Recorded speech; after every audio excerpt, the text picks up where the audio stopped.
මගේ දයාබර පියතුමා අපේ කොන් රමකැන්තුර පියතුමා අපි ආදරයෙන් සෙනෙහසෙන් බලාගත්ත අපි ආදරයෙන් දැඩි කළ අම්මා කෙනෙකුගේ වගේ ගුණ තියෙන බුදු මෑණියන් කෙනෙකුගේ ගුණ තියෙන මගේ දයාබර පියාණන් අපි ආදරයෙන් දැඩි කළා අපිට කවදාවත් දුකක් කරදරයක් නොදී අපිව පෝෂණය කළා. කවදාවත් අපිට හිරිහැරයක් හිංසාවක් පීඩාවක් කළේ නැහැ. මගේ රත්තරන් පියතුමා උපදින හැම භවයකම මගේම රත්තරන් පියතුමා වෙලා ඉපදෙන්න ඕන.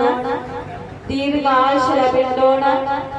මට මගේ නංගිටත් මල්ලිටත් තුන් දෙනාටම හොඳින් ඉගෙනුවා.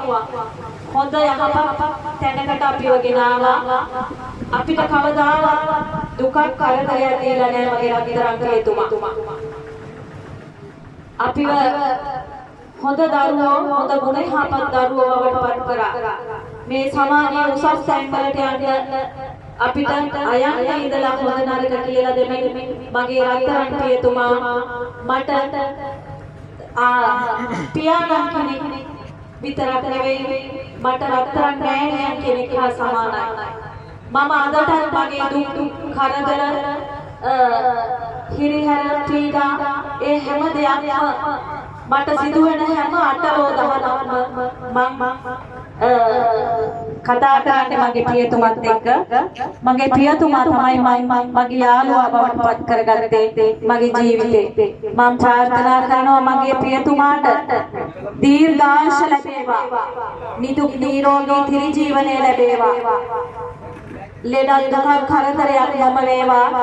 මගේ ආයුෂ මට දෙන්න පුළුවන් නම් මම මගේ පියතුමා වෙනුවෙන් මගේ ආයුෂ පරිත්‍යාග කරනවා. ඒ තරම් වටිනා රත්තරන් තාත්තා කෙනෙක්.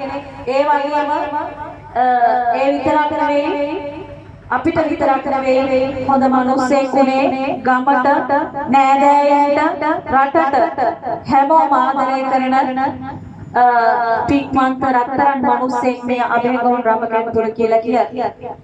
ඉතින් එතුමා උපදින හැම ආත්මයක් පාසා නිවන් දකිනා ජාති දක්වා මගේම පියතුමා වෙලා වෙන්න මගේම පියතුමා වෙලා ඉපදෙන්න කියලා මම සාදු